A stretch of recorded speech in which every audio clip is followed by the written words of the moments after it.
I intend to rule with respect. What is going on, guys? Welcome back to the podcast. Good to be here, and audio and visual this time. You can see us. So, yeah, that's new. So I hope the YouTube viewers are enjoying that. But anyway, another Book of Boba episode has come out, episode 4. But my co-host, Mike, how's it going? Ari, I'm so excited to be talking about this episode. There's a lot of interesting things to discuss and break down. And yeah, I'm ready to jump into it. For sure, let's do it. And this week, another guest, a very special guest. You might have seen him around Twitter, dropping some news.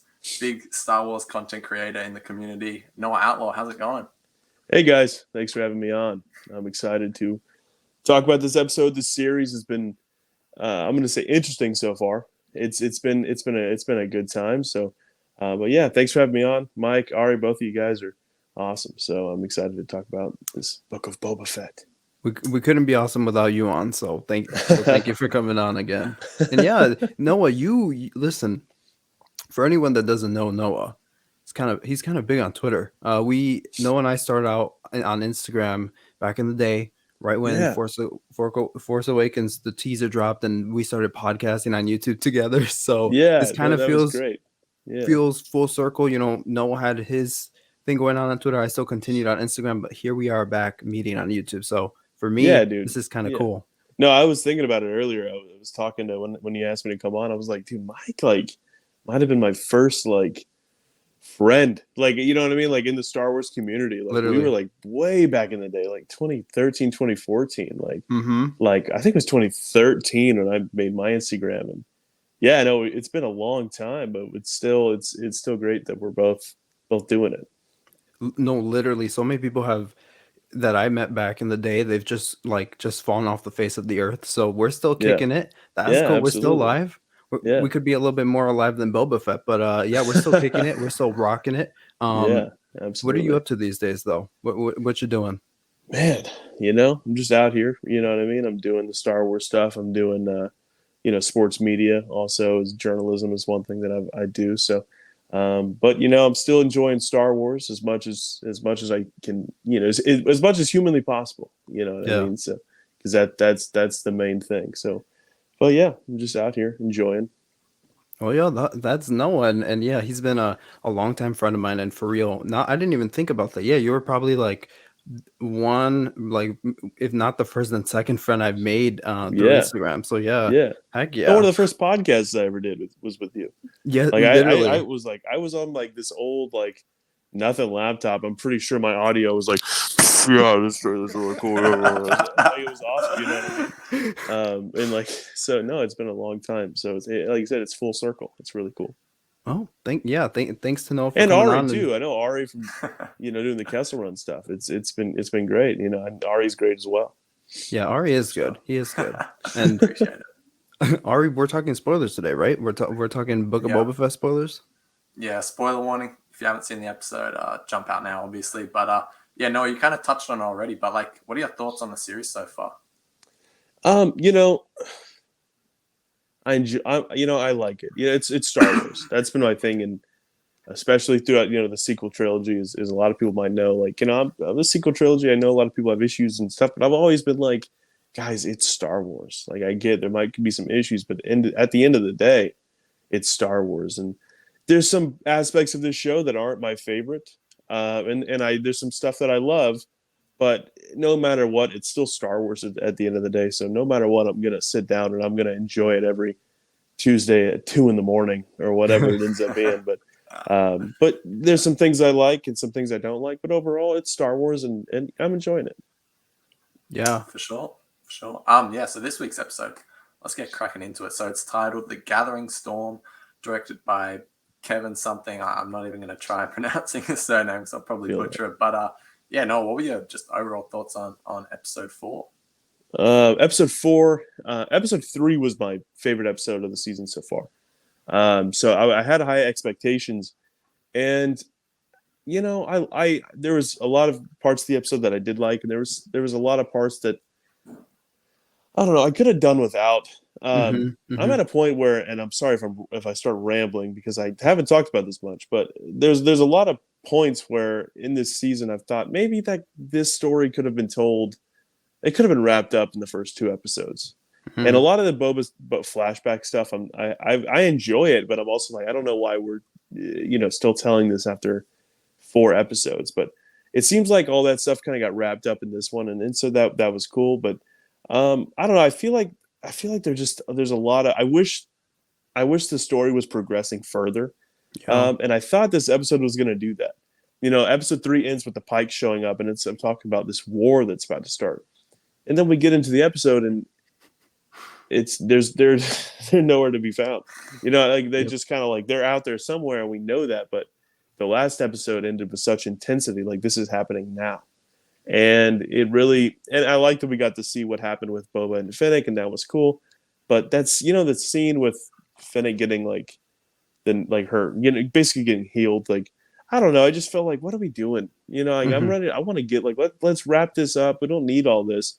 But also I did think the Jabba's Palace stuff was really cool, and seeing like in the kitchen, the chefs and stuff like that was that kind of stuff is cool. So I did enjoy it from that aspect, but I don't know. I think I'm just waiting on this series to really get going, and I thought this episode was going to do that, and it didn't really do that for me. That is completely fair. I'm almost in agreement with you. So far, I've been enjoying the series, but some of the flashbacks, I'm like, man, get me back to the present day. That's where it's at right now. Yeah, I really want to get into the politics of Tatooine, learn more of the aspects of what's going on with this gang and the territories. When it happened in the third episode at the beginning, when the droid is running down Fennec and Boba, the territories and what Bib Fortuna claimed.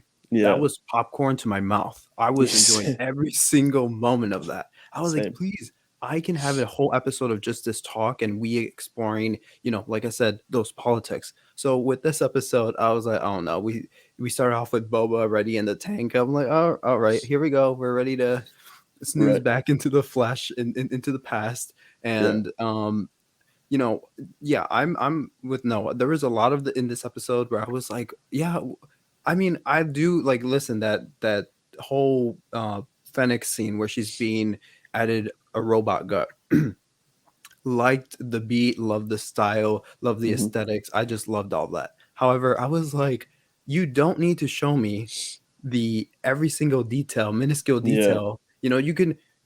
I never even thought about it. I was like, oh, Robo Tummy, cool. I did like that the biker gang was somehow that the Vespa gang was, integrated into the story a bit more, like in terms of solidified. Boba probably had when he saw them, it's like, oh, they helped save Fennec's life, or those type of people. Well, I'm going to now take care of them. All right, cool. You kind of solidified them more into the story. I was like, all right, I appreciate that.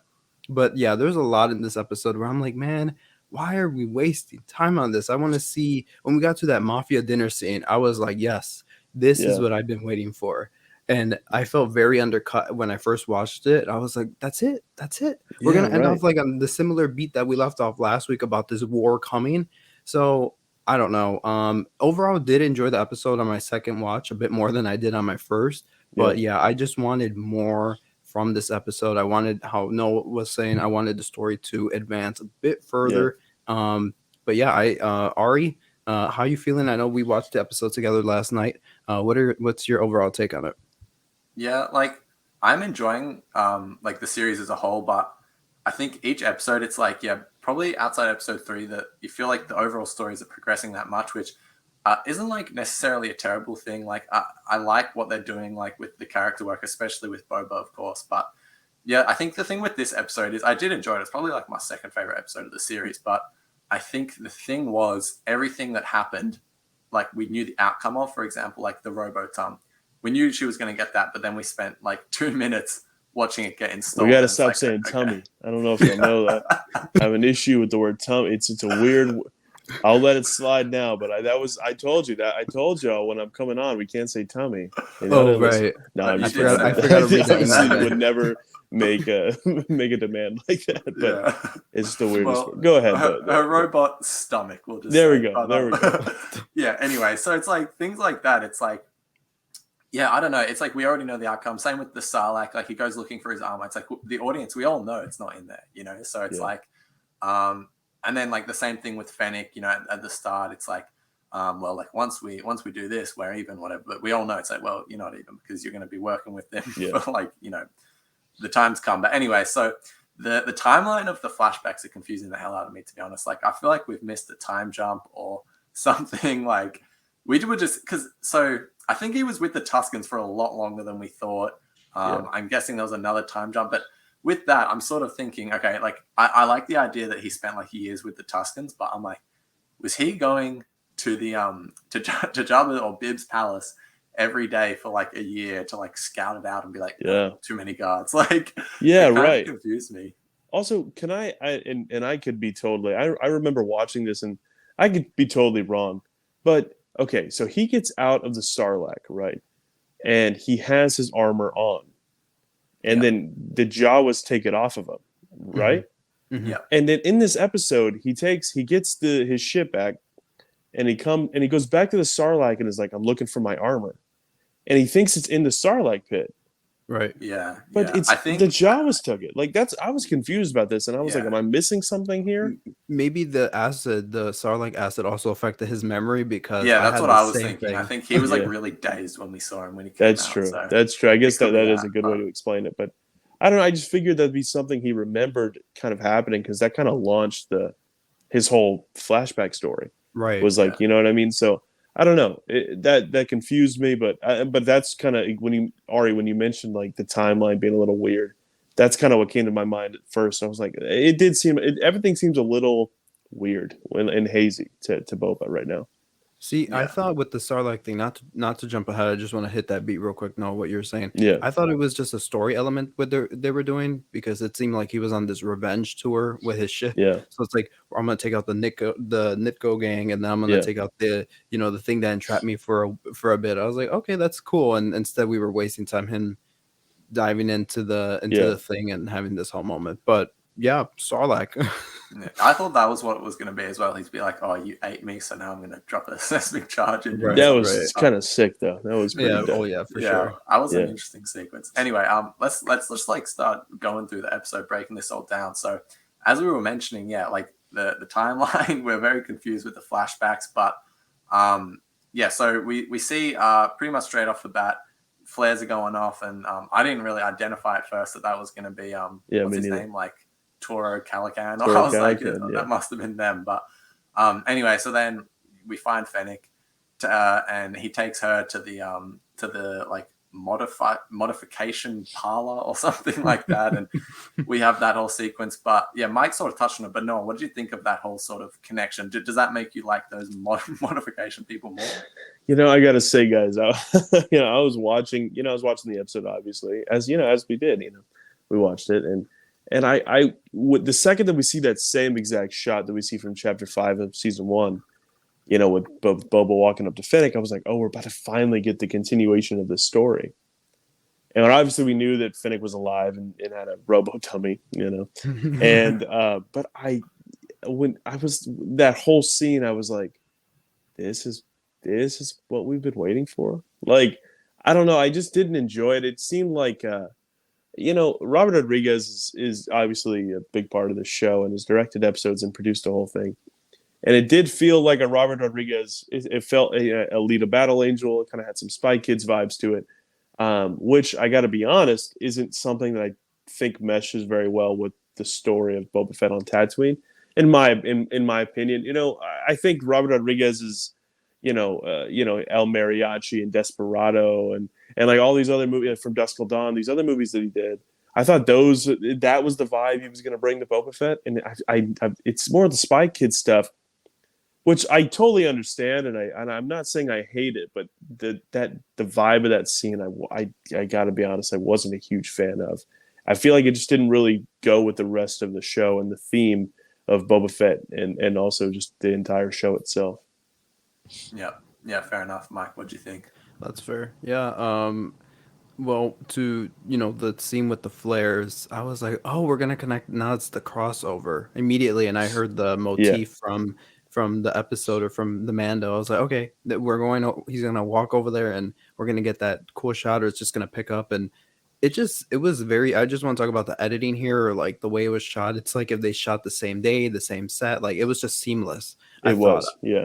I was like, okay, cool. It just like fit right in. It didn't feel jarring at all. And I kind of look at those things like, not to get into the DCU talk, but it reminded me of like kind of how seamless Man of Steel was with Batman. The opening of Batman versus Superman was very seamless with the fight that happens in Man of Steel, at the very beginning. So I was like, oh, cool. It kind of felt like that, but I enjoyed it. That at least that moment. But yeah, like I said, in that parlor. Listen, I love the music. Remind me of early Clone Wars when we were doing that like rock stuff and whatnot. But I was just not a fan of. I'm like, what are we doing? Like, I want some answers here. Like, why does Boba care about being daimyo? Like, I want to get into that rather than digging into Fennec's guts. But we did it anyway.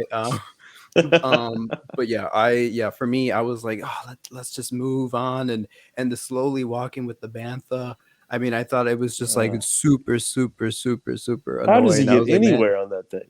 Yeah, exactly. I'm like, how does anyone get? How did the Tuscans get around the Dune Sea? There's just traveling at like 1K between each little cut of him like leaving to a place and getting there, it's easily a week. Like, you know what I mean? Like, that's why it's been 5 years. Exactly. That's why it took him 5 years. It's just every year is one like Bantha ride to the next spot. Yeah, literally exactly. Now we answered that question. No need to ask Jon Favreau.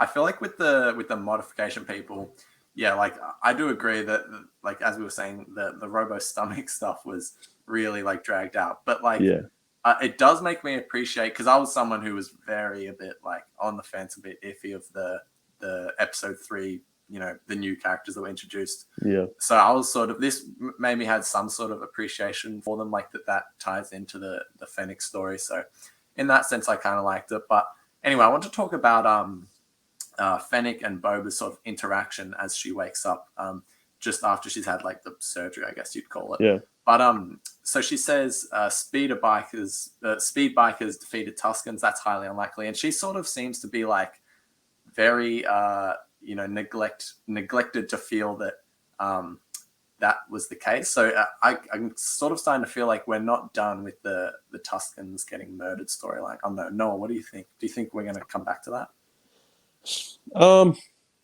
I don't think so personally. I think that's kind of finished. I don't think we're gonna have any flashbacks at all. I think we're done.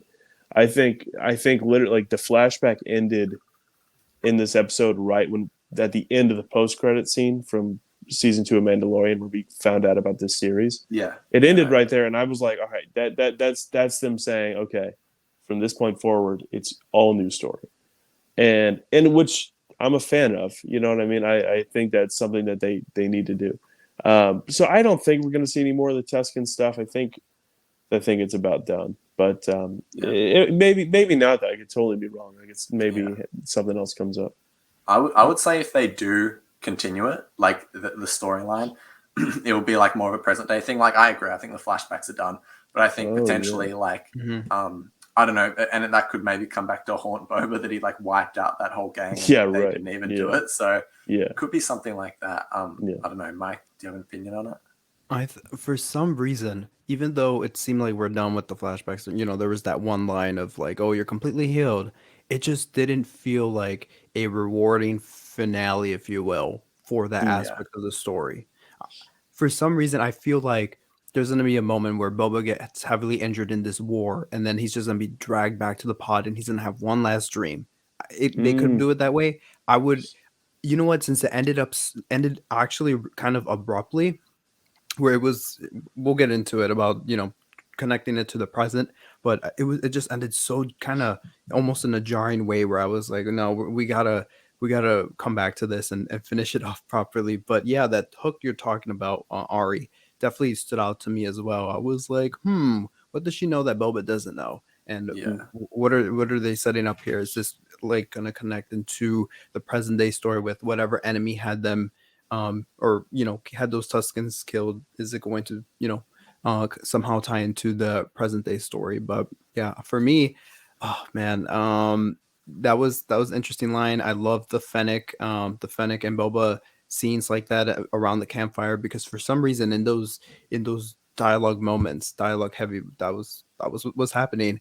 It really solidified her in the show, because at times she just feels like she's the blaster wielding bodyguard at times, and it just finally felt like we were in the past. It finally felt like, okay, we're giving her a presence on this series, and so yeah, that's what I took away from, at least that type of stuff. Yeah, no, exactly. And I gotta say, I honestly cringed a little bit when the droid was like, "Your healing is complete." I was just like, because they've used it as such a storytelling device and like an excuse. And I was like, and even I think someone says to him, I think it's Fennec goes like, "Oh, you need some backdoor," or like something like during the flashbacks. And I was like, oh, okay, I don't know. It's just I rolled my eyes a little bit. I gotta be honest. I'm not gonna lie. There was a couple cringy. I know we're probably gonna talk about it. I don't mean to jump forward, but you know that droid that he was chasing around the kitchen. I was like, we're making Boba Fett one of the most feared people in the galaxy, like chase down a little rat droid, and I'm like, well, or it wasn't a rat droid. I guess it wasn't a mouse droid, but it was. I don't know what it was. I feel like we've seen them before, but I think maybe in Clone Wars. From Clone Wars, The little bunny droids. Bunny droids. I actually did tune into Corey's stream last night, and that was the only thing he was talking about. Was the fact that was like that tracks a whole lot. Anyway, though, so we do got to talk about this, because it was a very small detail in the episode. However, it's going to be talked about for years to come. Boba says, "Help me recover my Firespray gunship." He doesn't call it the Slave One. It's official. Yeah. Noah, do you have a stance on this? Oh no, I was talking about this actually. I think it was on Corey and Aubrey's stream the other night.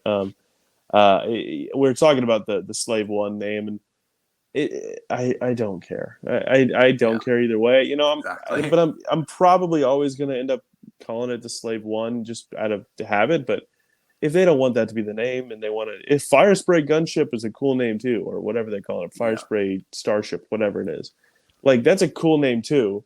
And I totally understand the move. You know what I mean? Like if like changing it on the Lego set, I get it. Like, I think it's kind of where all this started, if I'm not mistaken. But I don't have a stance on it. I'm cool with whatever. And honestly, anybody who's really that mad about it, and I don't think are either of you really mad about it. But I'm saying, like, I think anybody, it's honestly maybe just a little bit of just looking for something to be mad about.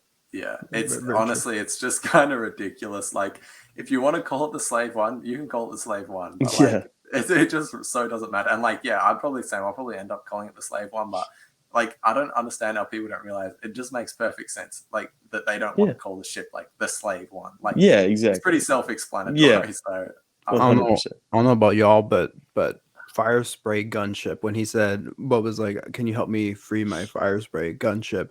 I was like, that is so badass and saying, "Can you help me get my Slave One?" Like, she's gonna be like, "Huh? Like, who are you talking about?" You know? Do you have a slave in Jabba's palace? Like, right. I was like, okay, so no. For me, Firespray, or even when he said Firespray gunship, what a badass name! Totally suits the ship. It's kind of jarring. Like, let's say if we were hanging out at somewhere. Let's say we went to the upcoming celebration, right? But we were like, hey, let's go get drinks at the nearby bar down the street, right?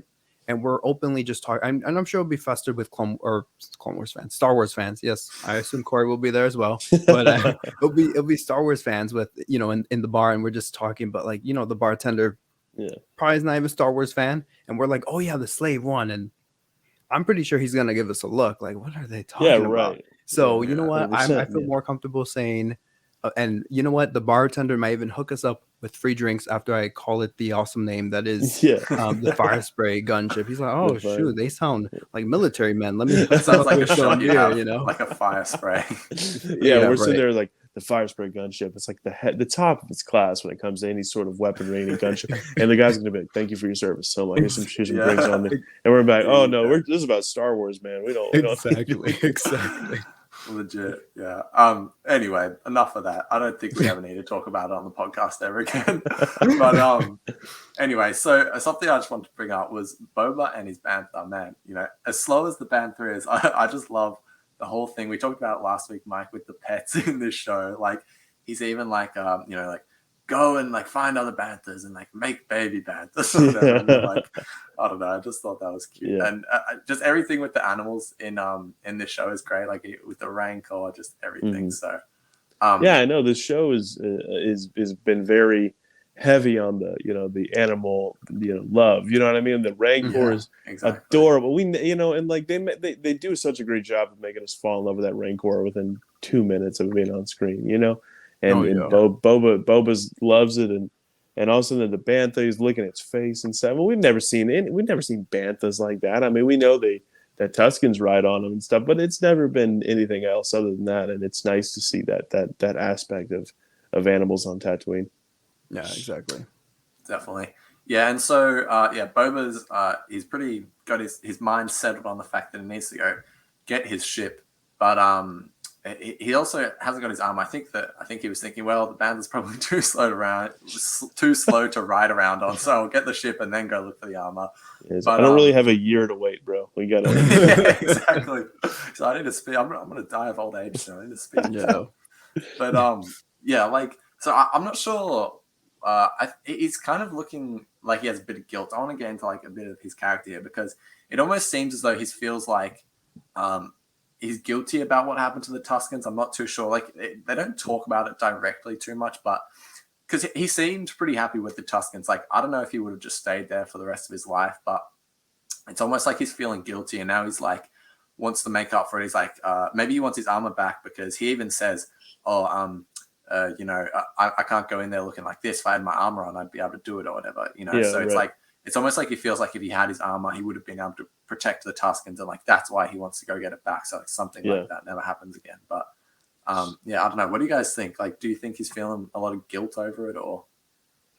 Yeah. I mean, if I had to guess, I'd say so. I think obviously they took him in and he felt this sort of family bond with all of them. And it was obviously a really tough scene to watch. It's a sad scene in episode 3 whenever he finds out what happened, and I could see that. I could see kind of Boba's mission almost is to, also fight for the protection of them, of other Tuscan tribes maybe or something, because there's obviously more than one, and so I could see him fighting for them and making sure Tatooine is safe for them.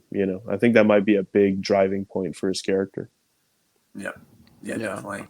Yeah, I agree. I did like how he talked about, his time with the Tuscans kind of with Fennec throughout the episode. And there's just these moments.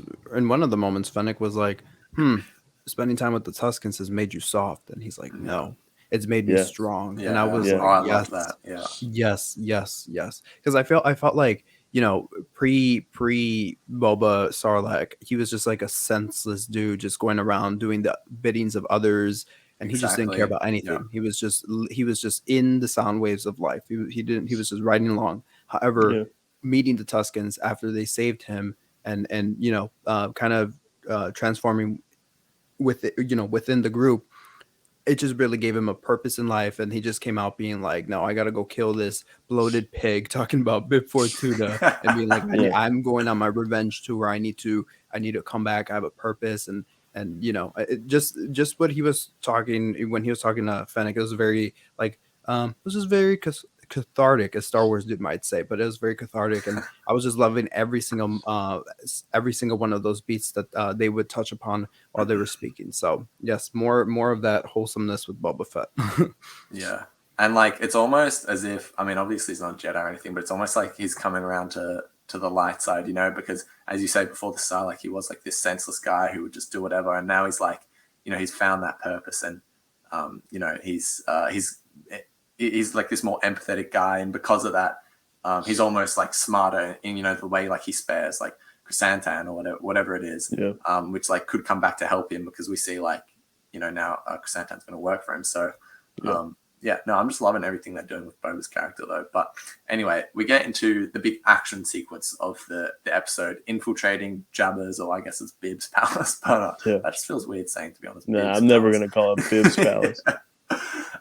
Anyway, honestly, I don't know if you guys felt like this. The schematics of Bib's palace confuses the hell out of me. Like, where is everything? I didn't know if they were looking at the front gate or that was like just at the back, because if I remember correctly, his ship was just parked like in the front. So like if that was the front door, like I don't even know, but it was like a pretty solid action sequence. I thought it went for like, it was a bit dragged, but it still felt pretty good. And obviously Noah said we had all those droids. We had the kitchen droids with all the knives. That was kind of funny.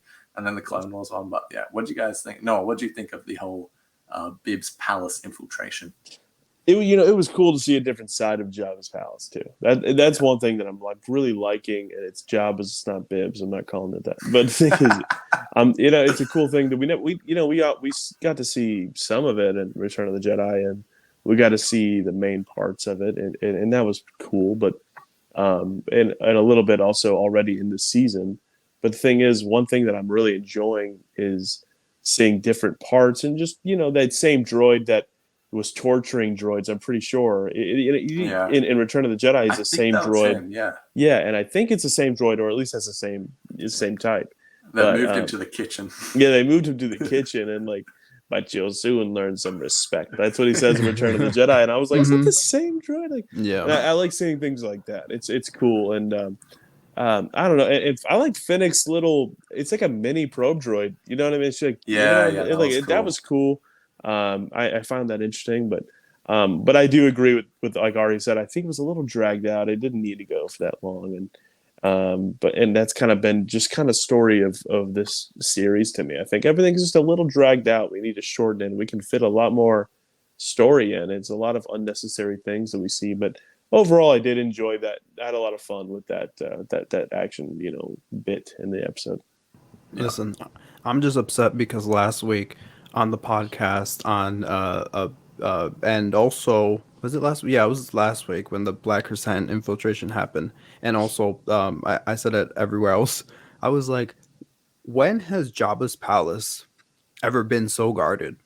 And I went on this whole tangent about the only time it was really guarded. Think about this, Yeah, the only time it was really guarded was in the Clone Wars movie when Dooku brought his droid guards. I was like, that's the only time, because everyone else can just storm up in there, Maul and Vizsla. There was kind of a little firefight, but they just throw it in like nothing. Luke threw it in like nothing. Besides, Luke walks in like it's nothing. There's two guys stopping him. Exactly. So people that last week were the big talking point besides the colorful Vespas was people questioning, how Black Crescent and a warrior, a bounty hunter, someone that would be good at this stuff, how he would be able to infiltrate a palace, an empty palace with no guards, with two guards, so it's like, but now they show us this episode and it's a lot more complex, and which you know what, I guess I can thank them because it makes Black Crescent look even more badass. So it's like he had not that they had the stuff, all those people and personnel like they did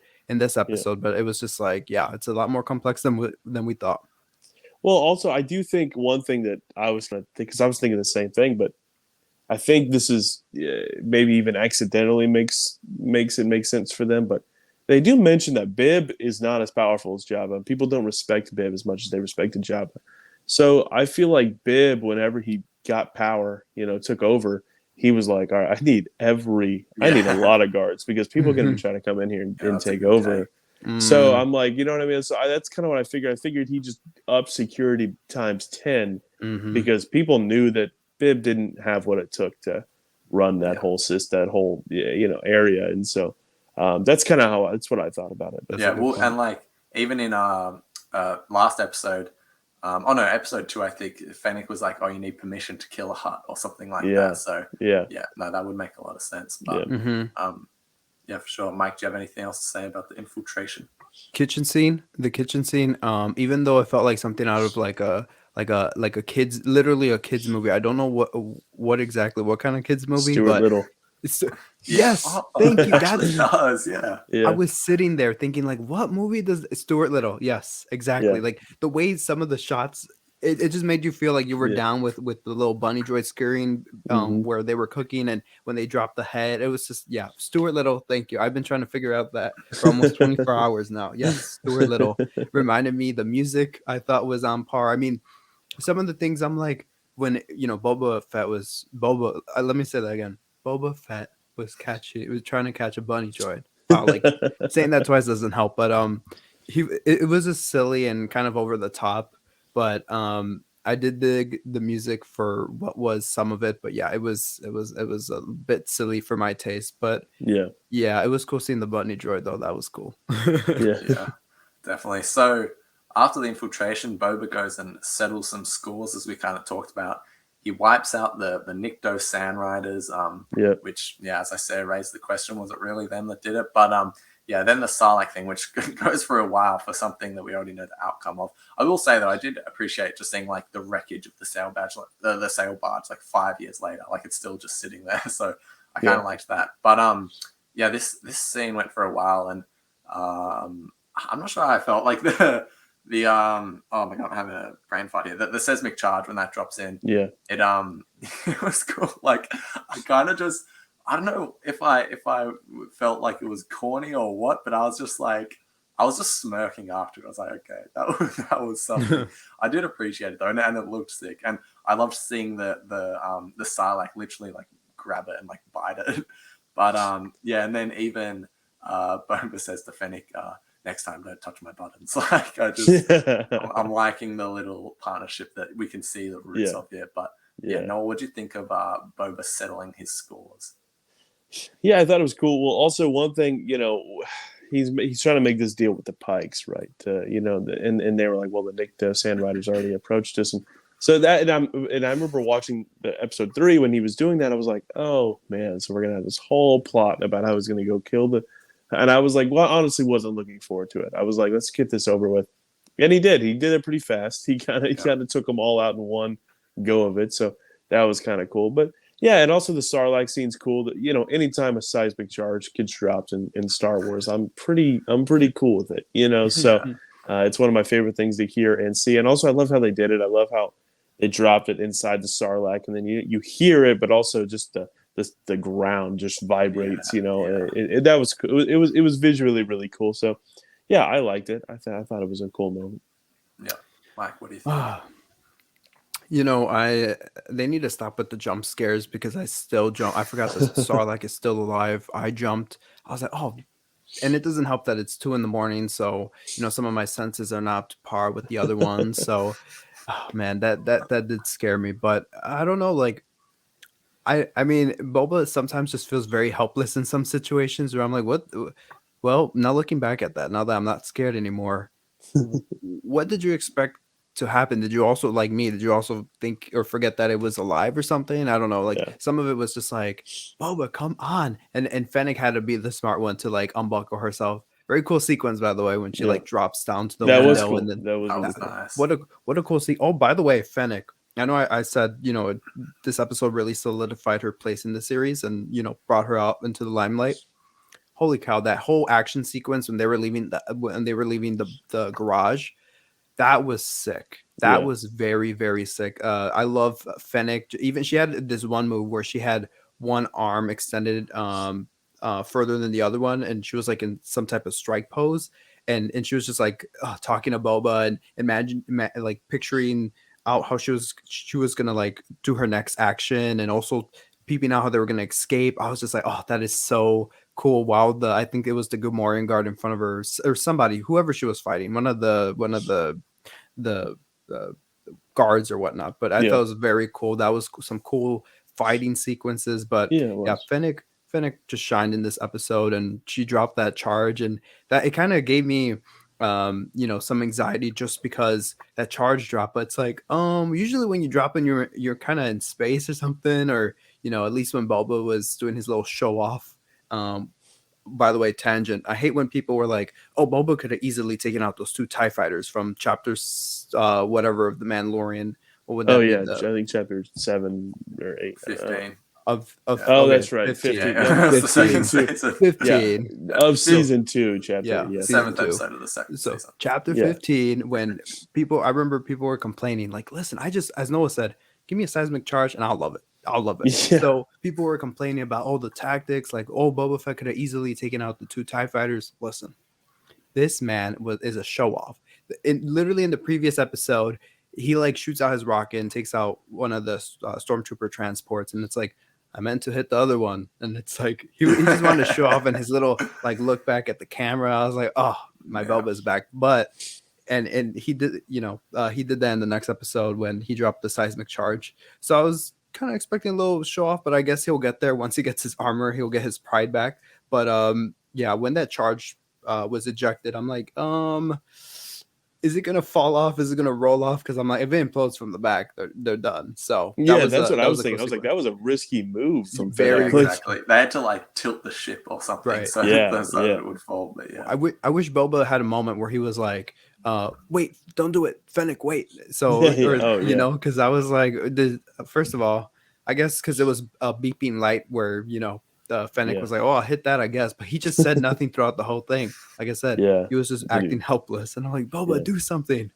But it's all good. I like that whole sequence where he took out the gang, the Speeder Gang, as Noah was here saying. I was like, oh, is that the end goal for the flashback stuff? Is he just gonna like plot his revenge against them? And I was like, all right, cool, whatever. But yeah, as Noah said, as soon as I saw the gunship in the background, and I was like, oh no, this is a picture, this is an image right before death. I'm like, they're gonna get wiped out. What a sequence. And he used his missile. He was very brutal. He could have just easily taken them out one by one or in doses, but he just threw out his missiles. This was personal for Boba Fett. He was launching his missiles. I'm surprised he didn't drop a seismic charge on them. I would have, but that was very, very, very well done scene. And let me say this: everything with the escape from the garage to the Sarlacc stuff, the sound effects. Holy cow! There was a moment where you just heard the engine, the engine like thrumming. That's even a word of his ship, and you also heard the Sarlacc itself growling. It was just music to my ears. I loved the sound mix in this. It was beautiful. Yeah, I did actually also. I want to bring this up because talking about the sound mix, when they're breaking into Jabba's palace, Fennec uses that tool that cuts those metal bars. And one of the noises that it makes, it's like that screeching noise, and it's the same noise that is made when Anakin cuts off Count Dooku's head. It's the exact same noise. If you go back and listen to it. Oh yeah, no. Yes. Yeah. It's like that weird like screechy, like goes higher pitched. Yeah. Oh, I didn't notice that. That's that Matt Wood effect. Matt Wood's in there. Yes. Like, they're gonna love this. Exactly. Shout out to Matt. Cool guy. Matt. But speaking of Matt Wood, I was kind of expecting to see Bib Fortuna in this, and we just never made it in. It's fine, but I was like, I thought we would technically see we did in the flashbacks, although it was like but that was already shot. Stop it! Exactly. Stop it, Ari. I'm just come on, Ari. I'll just do anything to get you. But he also says an interesting line. It's like there's an advantage to people thinking you're dead. So maybe because people are always going to be questioning like why 5 years is such a long time. But maybe he just thought, well, the more I'm out here, the more people will kind of figure like, oh, Boba Fett, he's gone, and then when he makes his return, I don't know, maybe he just likes the drama. But anyway, so we kind of see the roots of Fennec and Boba's like partnership as we were talking about. We kind of already touched on this, but Fennec says that he's getting soft, and Boba says, living with the Tuskens actually made him stronger. Boba actually says you can only go so far without a tribe. I don't know if that's talking about like his motivation behind wanting to start like the criminal syndicate and like be a part of the tribe. But as we just see Fennec like slowly coming around throughout the episode. So I don't know, Noah, what are you thinking of like this whole partnership and seeing the roots of it? I'm loving Fennec. Fennec's phenomenal. Fennec is becoming honestly one of my favorite Star Wars characters. She's so fun. Also, Ming-Na Wen is just phenomenal. And I'm the one thing I really did enjoy. I have issues with the episode, but one thing I did really enjoy was getting to see that relationship grow. And I think they did a good job of showing her slowly. Because when we meet Fennec, she's not agreeable at all. She's very much for herself. She's going to do whatever she has to do to get that bag. And that's just her character. And we see over the course of this episode, her start to open up more and be just more relaxed around Boba, and to the point where she's like, I want to work with you, and I want to do this, and we could do some big things. And obviously that's what they're doing. They're about to go to war together. So that's pretty big thing they're going to do. But I like seeing that, and I'm loving Fennec, and I'm loving their relationship so far. Yeah. Mike, what do you think? Ooh, nah, Oh. Noah totally got me on the Fennec train. But man, with the Boba thing, really, I just can't stop thinking about Fennec. I do the relationship though. As I said, was when they would have these like campfire scenes. It was just really well done, and like I Yeah. said, not only found a place for Fennec in the series, but also answered to why Boba Fett cares about going after, trying to get that throne and trying, because Yeah. at first it's like, it's kind of badass, but like, why though? Why? So it finally answered Yeah. like that question for me. But yeah, I loved every single second of those scenes, and stuff like that. And I know Ari and I were talking about a bit about that yesterday. And Ari, you wanna share your thoughts on that with everyone? I mean, can I just say firstly, how many campfire scenes are we gonna have? I reckon there was like 4 in this There was episode. 3, Ari. They There were was just 3. so gathering. much. Yeah, sure, but they were just constantly gathering around a fire. But yeah, no, look, as I said, like I just really appreciated seeing the roots of the relationship because I just assumed that the whole Fennec thing was sort of like a life death thing. Boba saves her life, and she's just like, well, but then once when she first wakes up, she's like, okay, if I'm going to do this for you, but we're even. So, yeah, but I liked seeing, Boba sort of talking about, it's almost like he was like standing up for all the bounty hunters being like, no, like, I don't know if he's just like wants to discard the profession or like what his thinking was, but he was definitely like, sort of playing politics with Fennec being like, it's not fair. How can you not see this? All this sort of thing. So, Yeah, right. and like wins are over. So, yeah, no, I really liked seeing that. And I think that's better than like a whole life death thing because it's not lazy writing, but it's just like, it's a bit too like easy to say. So I like the fact that Boba really like earned that with her. But yeah, anyway, we cut to the present day. As we say, it looks like we're done with the flashbacks because, you've completed your healing. Fennec actually does say though, what about the scars on the inside? So maybe we're going to continue delving into Boba's past. Yeah. Who knows? Maybe some more Camino scenes. I'm not too sure. But I think we're going to see some Camino stuff. I think we're going to see stuff going on Camino and more flashbacks because we've already seen a little bit of it, but I think we're going to get more of that. Yeah. Well, also like something with Camino, I think they making like such a point of like, oh, Tatooine used to be an ocean, and obviously Camino is like, so who knows? Maybe there's something there. Yeah. But, yeah, we have like a cool bar scene. It was like, I don't know, I forget the lady's name who runs the joint, but it's like Black Santan versus the Trandoshans. Very fun. Bit Clone Wars energy, Yeah, I'm what do you sorry to think, butt in. I'm gonna take off right here with that. Go for I it. was so annoyed with that scene. I'm not Really?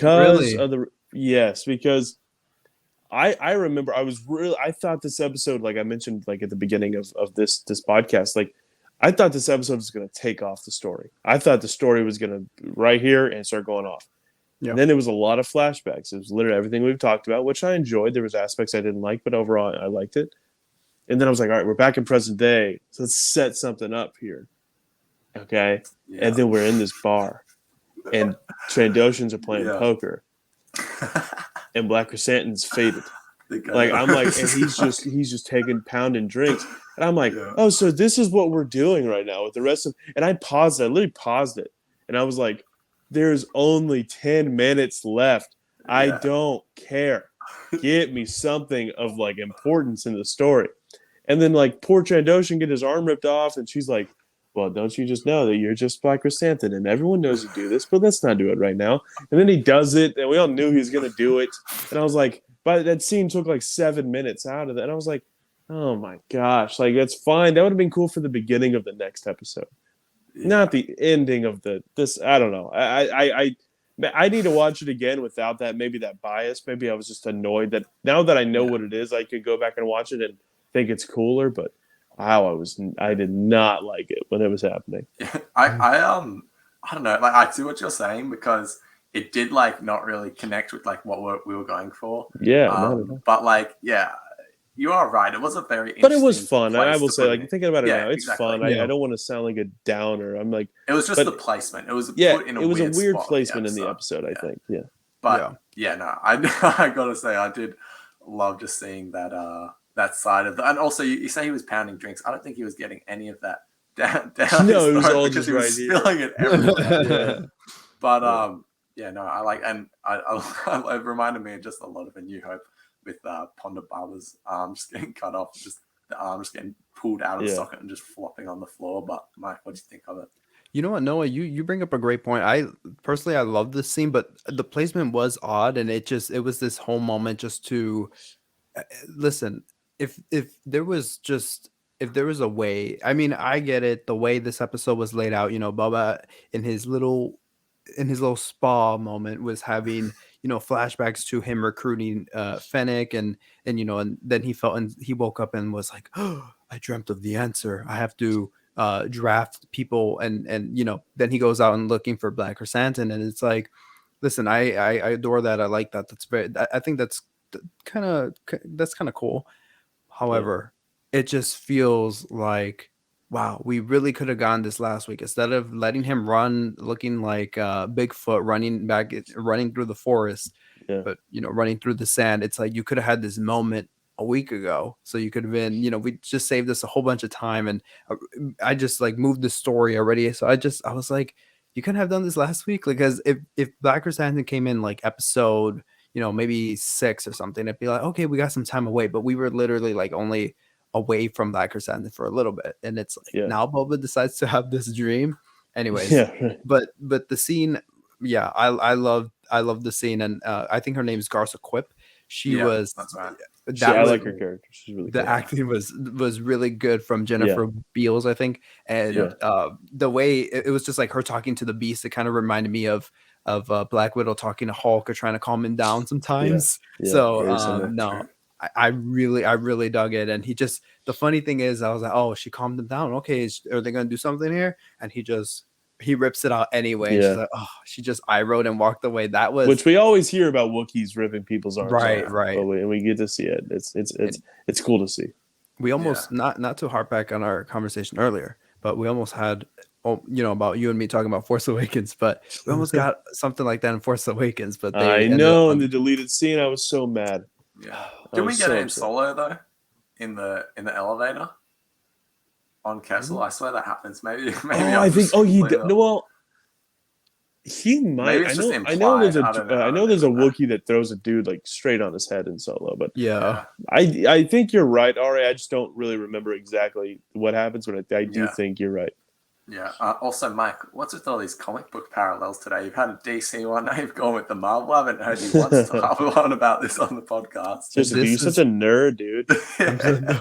What's funny is I haven't even seen any of the new MCU movies or even DC. That's what I was going to say. I was like, wow, he's really bringing it today. You haven't seen any of them, and I respect that. You're just coming through with the as well act like you have. Yeah, right.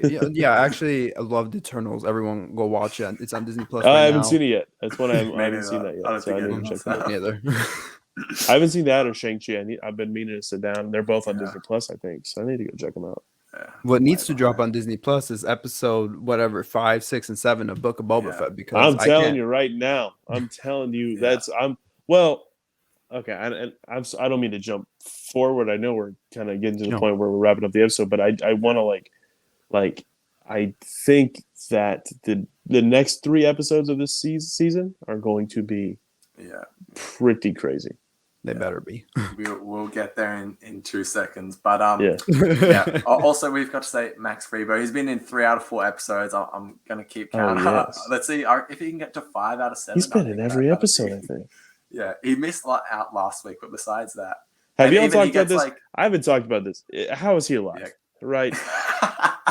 There's no way he should be alive. How is Darth Maul alive though? His keyboard or whatever he plays on has a secret button with engines. Yeah, and it's just a little flies away. That's great, actually. I like it. That's my headcanon. I like that. It's the opposite of a parachute. It just propels you out of any situation.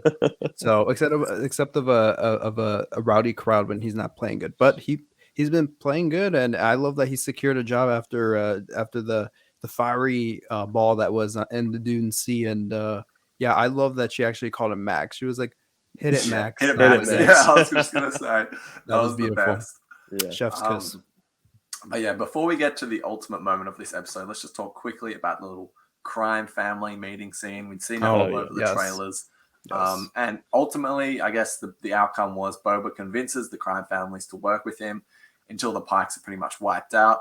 And I was sort of thinking, how did he just do that? And then he kind of explains it. He trusts them to work in their own self-interest. And he was just saying, well, I offer them a better deal than the Pikes, and ultimately they're going to do what's best for them. So, I don't know. Noah, what do you think of this scene that had been hyped up quite a bit by the trailers, which Yeah. you know what I was thinking about in this scene, and not to be a downer again. This isn't even a big down. I'm not even complaining, but you remember when Robert Rodriguez was talking about before the season how like everything in the trailers from like the first episode. Yeah, it's so spoilery. I'm like, it was like the first half of the first episode. The most cap I've heard in my whole life. Like, what are you talking about? Like this is the 4th episode, and this is all the main trailer. And like literally the entire like trailer was this. Like that. This was the part with the most dialogue. You know what I mean? So like, But other than that, like I did, it's fine. It's cool that they're kind of teaming. They're not even teaming up, but they're just. It's cool that they're kind of like letting Boba do the thing that like would kind of do whatever he wants, and they're going to support him. So, yeah, that's cool. But other than that, I was just thinking about like that scene reminded me of Robert saying that, and I was like, "What are you talking about, dude?" I'm honestly constantly thinking about that because I loved that he said that because me and Mike talked about this. But the trailers for the Book of Boba Fett were not very good. They felt pretty flat. They didn't have much to them. But then when he said, well, it's only the first half from the first 20 minutes of the first episode, I was like, oh, perfect, great. That's all I want anyway, because I'm going to watch it. Yeah. Like, you don't need to, show me Djarin or anything. But anyway, Mike, what do you think of the mob crime boss scene? This is what I've been looking for, expecting, and first time I watched it, I was like, that's it. I felt kind of blue-balled. I was like, that's it. That's all y'all gonna give me. I've been waiting 4 episodes. I was cheering on the Vespa slow chase, the snail race that was, and I was like, you know what? It's all right. Next week we'll get it next week, and we finally get it at the end. And as this is the first episode, like Noah was saying, where he was checking the time. This was the first episode that I did that just because I was like, where are we? We have 10 minutes left. And there's still no. Before I watch episode, the little tile on there, the little thumbnail for the episode is this scene. So it's like, yes, finally, mafia scene, give it to me. And it's right at the end. It's right at the end, and I was like, man, but love the only So I'm not, I can talk about all day the things I loved about it, but which.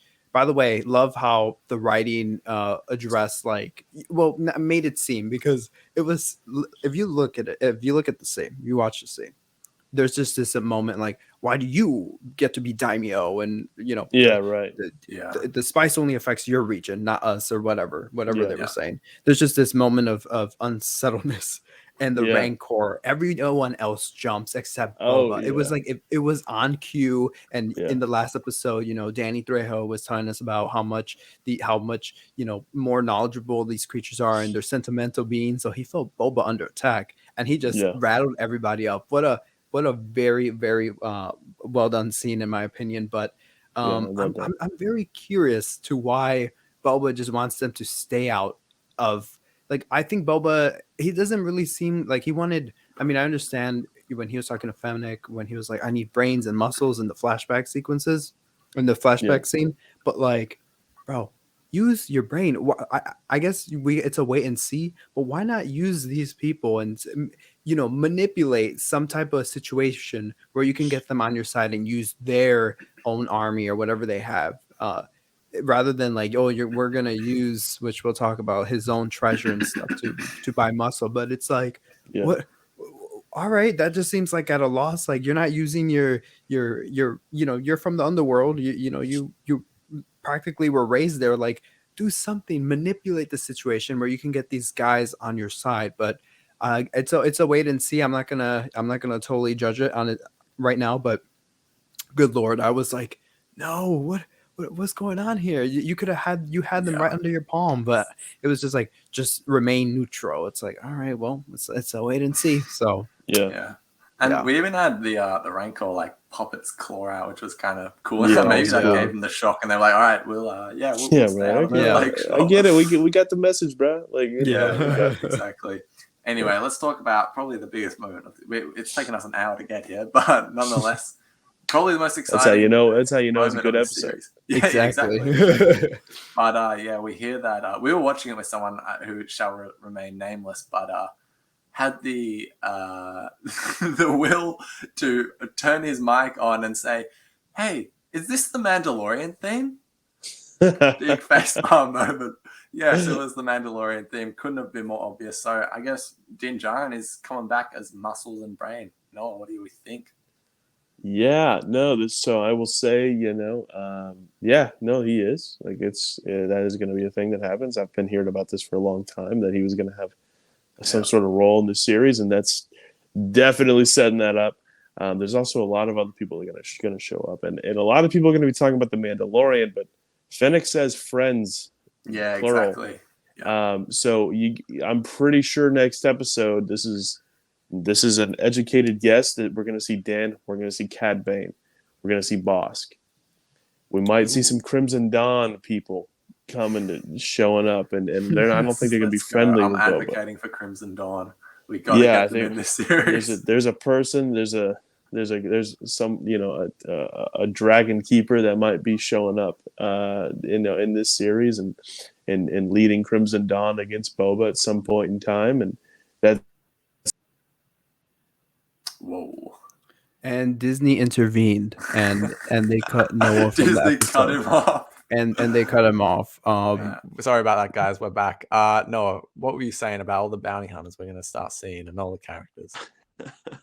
No, but Kira is someone who I do think we will see at some point in this show, along with. There's a lot of characters that I think are going to show up in this show. A lot of people on the finale of the show is going to be interesting. And also, I know it's been kind of said out there, and it's true. There's some sequel trilogy haters that are going to be like, what? They put this in the show? So that's something to keep in mind. And we can talk more about it off air if you want to. But yeah, it's going to be very interesting. And I guarantee anybody who, like me, is kind of on the fence about the series, the next 3 episodes are going to be very, very interesting. Awesome. Mike, what did you think of this Mandalorian theme? Listen, and what's to come? Normally I would be like super hyped for this, but just because it seems like if the episodes were like really strong so far, like really strong, especially this one and the last one. I mean, I still really like this episode, but if we were just at a point in the story where this felt proper and it felt rewarding enough, and it felt like the story itself climbed itself there, fine. But it just feels like, well, we've covered all of the Dune Sea. Boba's walked every inch of it. We have nothing to do more but bring in a familiar face. That's what it kind of feels like to me.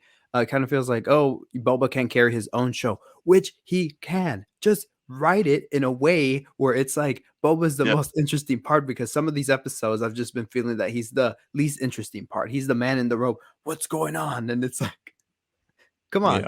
Yeah. But listen, I'm very excited when that theme played. I was like, oh, the next week I cannot wait till next week. But yeah, when I first watched it, I was like, oh, I don't know how I'm excited, but at the same time, I was like, I don't know how I feel about this, just because it didn't feel like we just reached that point yet. It just felt like now we were just gonna be reliant on that instead of still Boba carrying us through, which it just at some points it really hit lows. But yeah, I'm looking toward the rest. If Noah, as what you're alluding to, Disney, don't cut me out of the stream, but if whatever you're alluding to is true, I might be a little bit more intrigued. But that's all I'll say. Ari, you had a little geek out moment yesterday about it. Are you still geeking out, or what's going on?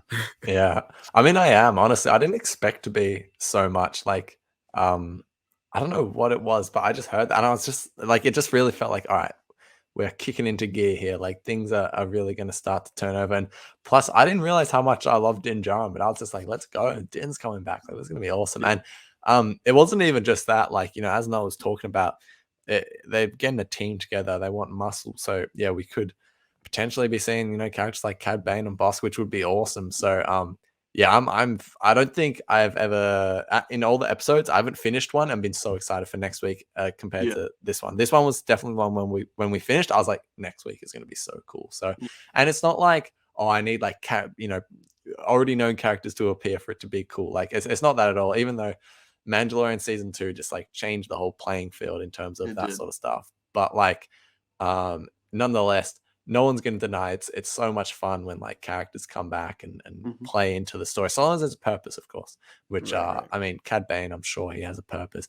Din Djarin obviously does, because I've still seen this show as Boba Fett, Mandalorian season 2.5, because I can't remember who said it, but someone said that, and that's just always like stuck true to me. And I like the first 4 episodes haven't seen that way, but who knows? And maybe like the Mandalorian thing wasn't just referring to Din, but potentially referring to just Mandalorians.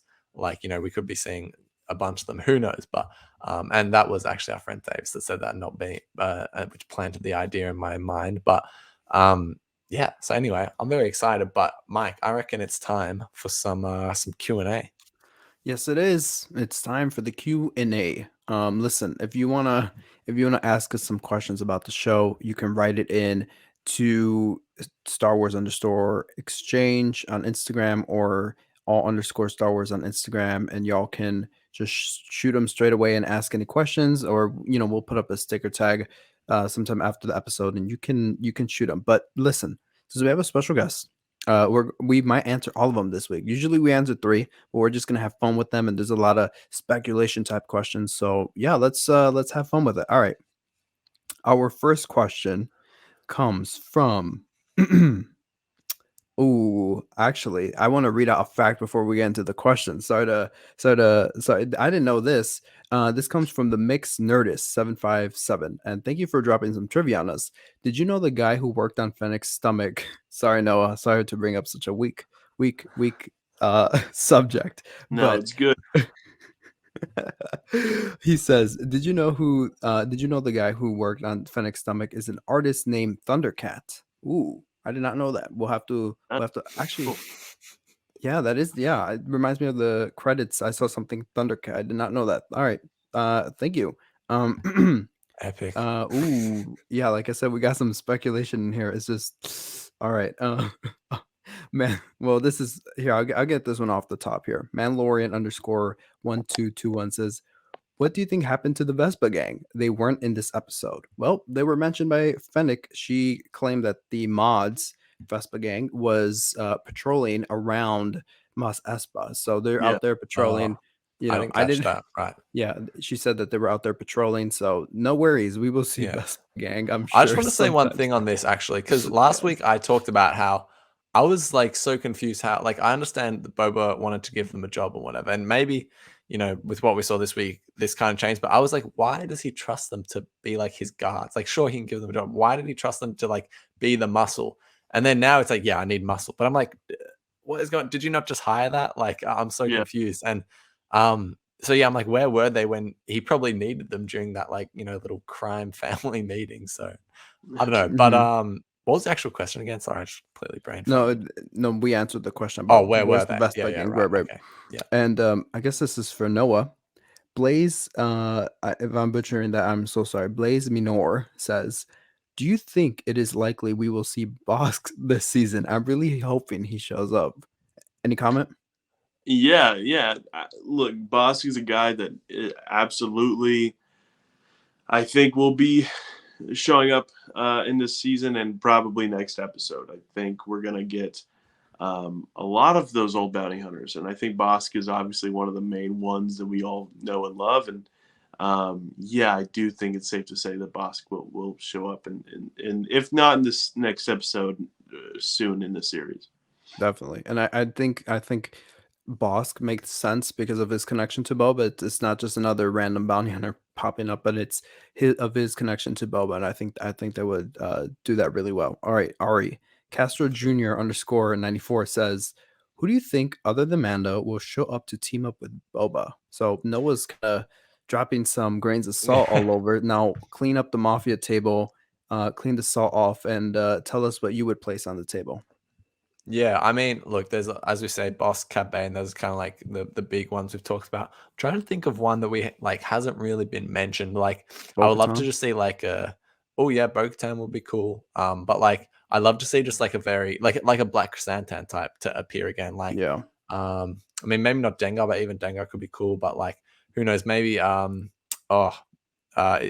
right, from Clone Wars. Mhm. So is that his name? Someone like that would be really cool. But I would just love Or to have another like. Sorry, you go. absolutely relentless if Imbo shows up. That's Yeah, my buddy exactly. Corey. Yeah, he likes him some Imbo. So I kind of that would be cool actually. Yeah. That's not something that I've thought about, but that would be Yeah. cool. Just like another like D grade character from like the comics or the Clone Wars, Yeah. I think just would be sick. Because when Chrysanthemum showed up, I was like, yes, I'm being fed. But yeah. Anyway. All right. Reed Lewis 12, or I'm sorry, Reed Lewis 1024 asks, how was Fennec alive? Boba found her at night, but then Mando left her during the day. She bled for 2 days. So timeline stuff here. Yeah. So how was Fennec alive? Boba found her at night, but then Mando left her during the day. So she bled for 2 days. So what's the rotation there? Mando left her during the day, but Toro Calican was still there, right? And I'm pretty sure. I think Toro killed because Toro shot Fennec, right? Mm-hmm. Mm-hmm. And then, but I'm pretty sure if I remember correctly, the sun was going down in that scene. Yeah. And so then I think it's only a couple hours after. Yeah. Yeah. Yeah, I mean, I'd assume because there's no way they'd make it like 2 days. Yeah, like she'd be dead. So Yeah, I'm Unless- sure taking they a little haven't bit to figured get out. there. So Yeah, and even if it Yeah. was 2 days, Darth Maul survived. Anyone can He was on the survive. Bantha, so it could have been like 2 weeks for all we know. True. Like, Fennec was out there for 4 years. Just No, well, actually, literally. that would make sense in terms of the timeline. But yeah, yeah, right. Yeah, but seriously, it's Star Wars. Darth Maul survived. Anyone can survive. Just yeah, exactly. come on. What's a little? Sorry, Noah. What's a little punch to the little tummy? So, you can definitely survive. All right. Ooh, this comes from GAJJFR Pap F, and actually he asked us the geode question on the High Republic review Yes. show. I He remember asks, enjoying the present day story? What are y'all? I would say yes. I kind of prefer it to the Definitely, yeah. flashback stuff. I prefer it 20 times more. them. Yeah. I mean, honestly, it Mhm. depends on the episode for me. Like, Yeah. I think I don't know. Like, yes, I am. It's just like I can't even say I'm enjoying it yet because I feel like we've had so little of it. Like, I'm like we haven't even like Yeah. there's been more flashbacks than present day. But yeah, I'm definitely enjoying it. I'm just keen to see where it's going. But yeah. Yeah. The first episode, I felt like, all right, we got some flashback stuff. All right, enough of that. I'm okay. But then second episode, just there's like 10 minutes in present day, and the rest 40 minutes were in the past. And I was like, oh no. But it ended up being my favorite episode of the series so far, and all the cool stuff. And then the flashback was great. But then we come third episode, and I was like, okay. And then when we're going again, I was like, please knock it off. So yeah, I would definitely say I'm enjoying the present day story. And then, like I said, speculation here. JD Power MTL asks, we'll go with Noah. Do you feel a betrayal from Fennec coming up? Is in the books. Interesting. It's an interesting question. No, I don't think so. I see why that someone would think that's possible, but I don't know. If Fennec and Boba seem pretty close, at this rate, it would kind of feel. It wouldn't feel natural. They're very Right. close, and they rely on each other. So I don't see why Fennec would do something like that. But also, Fennec is a bounty hunter, and Boba obviously was in a past life, and he's kind of doing something different. But she's still pretty fresh to that world, So I could see it happening, but I don't think so. Yeah. Well, I completely agree. But just to add to it, I'd say, yeah, Boba literally tells Fennec about like his dreams and stuff. Like they are tight, it sounds like. They're really So, close. but yeah, no, I agree. I can't see it happening, but you Yeah. can see why someone might think that. No, after if you said that maybe last episode, or maybe even last episode when Chrysanthemum came up in there and people were like, oh dude, did Fennec let him in? So dumb. Dumb speculation. maybe I could have seen it, but after this episode, I really felt like they really, at least in the flashback stuff, they like really were literally bound tight, and I was like, okay, she decides to stick around for a bigger purpose, so yeah, I don't think she's going to betray him anytime soon. So, all right, I think that about covers like all the questions. I mean, Ryan says. I think this could be. I know we talked about Cad Bane a little bit earlier, but we could spend a little bit more time for a second here. Ryan Wheel asks, "Do you think we'll see Cad Bane by the end of the season?" Ari, do you think we'll see him? And how do you feel if he? How will you feel if he appears? I think, like, even with all the rumors aside, I would say it's a 50-50. But when you throw like a lot of the rumors circulating, I'd say it's more likely than not. He makes sense to the story. We know Boba and him have a very big history, and so long as it adds to the story, as I say, I'm so down for that to happen. So what do you think, Noah? Yeah, I think we're definitely going to see him. I think it's a sure thing that's going to happen. All right. Well, for me, I'm a big Cad Bane stan. I wish I had my Black Series figure still on the bookshelf, but I would rather see Bosk a little bit more because I know him and Boba were tight back in the day. But and we're trying to see all aspects of Boba Fett's life. So Cad Bane does make sense because he wounded Cad Bane and basically took his place. So it would be interesting. But some of that feels like, at least the Cad Bane stuff should have felt like we got an episode or two ago. Now I'm in the mindset of seeing Mando and stuff like that. So live action fighting has been really cool so far, or what the best you could do in a TV show sometimes.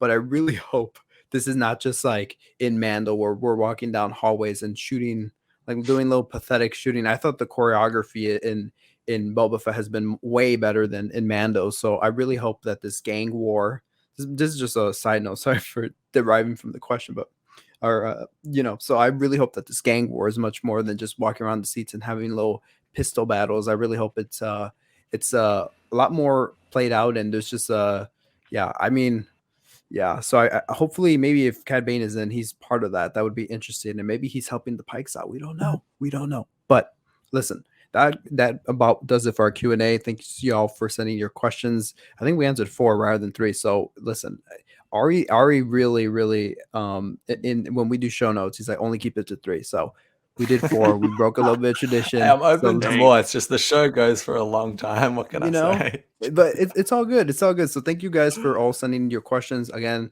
hit up Ari at Star Wars_exchange or hit me up all_Star Wars and say that your question is for the podcast, and we might just read it as long as our special guest. So thank you, Noah, for joining us and answering people's questions. Of course. For sure. So before we wrap up for good, we just at the end like to give an overall rating, just a score out of 10 and a little what's next. Even though we've talked about it, just say what's next for just episode 5 specifically. So Noah, what was your overall rating and what do you think is coming in? Out of 10, I'm going to go ahead and give it a 6.5. Which is fair enough. It's pretty low. I'm very, Star Wars everything is usually around an 8 out of 10 for me on average. So 6.5. I didn't hate it or anything like that, but it did leave me really wanting more. And I think it could have been better, but overall I did enjoy it for the most part. So it's 6.5. And where we're going next, obviously this war with the Pikes is about to break out. It's going to be big, and I think Boba and Fennec are going to go get a lot of their friends to help them out, and that's going to end up being people like Djarin. It's going to be like Cad Bane. It's going to be Bosk, maybe Imbo. I think there's going to be some other characters that show up that we know about too. So it's going to be exciting. And I think right now is where this show picks up. So anybody who's iffy on the show, just strap in right now and get ready, because I do think it's about to pick up. For sure. Absolutely. Mike, what's your rating? Sorry. I didn't mean to laugh at your score. I was like, I bet he's gonna say 6.5, and then you said it, and I just like laughed because I was like, I was just joking. I didn't know he was gonna say it. So, but fair enough. I'd probably go with an 8. By the way, shout out to Jasper, that he's a big fan of the podcast. He really likes the show. But that's my brother. I forgot to reference him early on in the show, but he's Ari's brother. But Listen, Shout out Jasper. Shout out to Jasper. shout out Jasper. Let's go. And yeah, I would probably give this an 8. It's probably my second favorite episode. I don't know yet. I'd probably go second favorite episode, but so right now in my rankings, it's episode number 2, then it's this one, and then it's the premiere, and then of course it's the Vespa Gang. But yeah, I like what this episode did. Again, there's moments where I just felt like they could have dove into a lot more of what's going on in a better direction. I thought the mafia dinner scene was well, but I'm just like, man, if y'all gave me a whole episode of that, and them talking, and there's things going on in the background, I would have loved that. I could have just literally, no pun intended, I could have ate it up. But yeah, I did like the flashback stuff. Again, I felt like some of that was redundant. We hit a lot of similar beats in this episode, but overall, I'm just like, all right, I didn't have to see it, but thanks for showing me. But again, flashbacks ended abruptly where I'm like, so you're not gonna like show us why Boba didn't care about his armor with the Marshal? Like, why didn't he like go ahead and try to take it from the Marshal? I mean, I've told y'all my theory. I think that my theory is he sees what the armor represents, and he thinks it's in better hands right now with the Marshal, just because he's bringing law and stability, fitting that back to his character, who he is in this show. He's seeing that it's just being used for good. But once Mando takes it, he's like, where is this dude taking it? Give me my armor back. It was doing something good. If you're going to take it, then I just might as well take it. But I thought they were going to answer that. They still could, but we're definitely running out of time. And yeah, so on that was a long tangent about the whole flashback stuff, but I hope we see another flashback, one more significant one. I know I'm the one that was like, get us out of here. I want to go present day story. It'd be very cool. Boba was heavily injured, and they took him back to the Bacta, and one more flashback of significance. Like, I mean, not him on a Bantha riding around. I mean something like really, really important that's going to like really wake him up and do something in the show, something cool, because we haven't had a really cool Boba Fett moment in this episode yet of him in the armor and doing stuff like he was in the Mandalorian. I just give me a scene like that. But Ari, you really like this episode. Where does it fall for you on a little rating scale? Yeah, 8 out of 10 as well. It's like my second favorite episode of the series. Favorite would definitely be episode 2, but yeah, pretty much agree with what you were saying. Like, I enjoyed it. I just think there was a lot we already knew that was going to happen, and it just dragged out a bit. That was the things I didn't like, but for the most part, I just thought it was 45-ish minutes of just good Star Wars fun. So I really enjoyed it. But yeah, I think that just about wraps us up. Yeah, and thank you to Noah for coming on. Where can people find you? And besides teasing some things, what else are you doing in the Star Wars community? Do you have anything cool coming up? Yeah, so first up, you can follow me on Twitter at Outlaw Noah, on Instagram at the Outlaw Noah, and also, I got some stuff, nothing crazy going. Just I have a YouTube channel. You can check it out. It's Outlaw Noah on YouTube, and I'll make some videos about Boba Fett and some reaction videos, stuff like that. I did the first episode, I did a reaction, and then honestly, my reaction to the second episode wasn't much. I wasn't a huge fan of that episode. Ari said it's his favorite, and that's great. And so I've been kind of waiting for the show. But I think from this point forward, I'm going to do some reaction videos, stuff like that over there. So go check that out. I'd appreciate that. And thanks for having me on. This has been a blast. I don't do this enough anymore. So I really had a good time. Thanks for having me. For sure. Oh, and massive thank you. I honestly just got to say, I've been a big fan of Noah's for a long time. So super cool of you to come on and chat with us. So yeah, we really appreciate it. Thanks for the audience.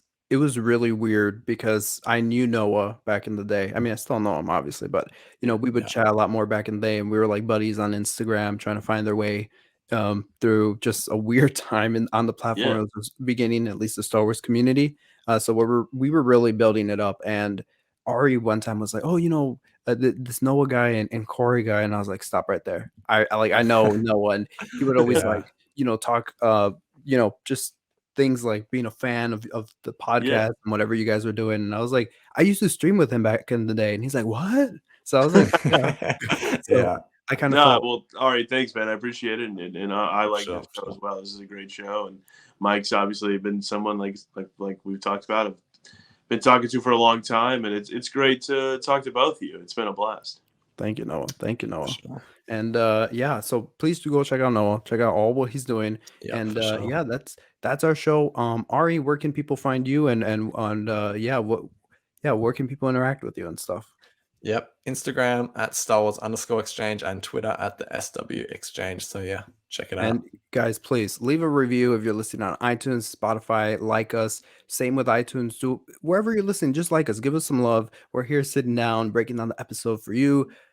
You know, sit us down for a good dinner by giving us a cool review. And if you're on YouTube, if you're watching on YouTube, if you're watching my beautiful, lovely bookshelf or Noah's Yeah. beautiful face and Ari's very, very cool headphones, you guys, please go down below. Let us know what you thought of the episode. Subscribe, like, do all that stuff. You know, I can't say it enough.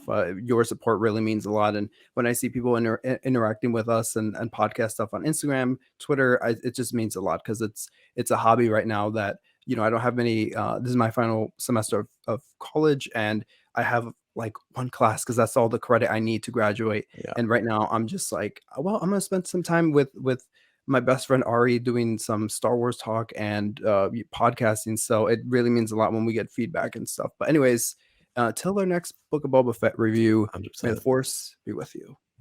See ya.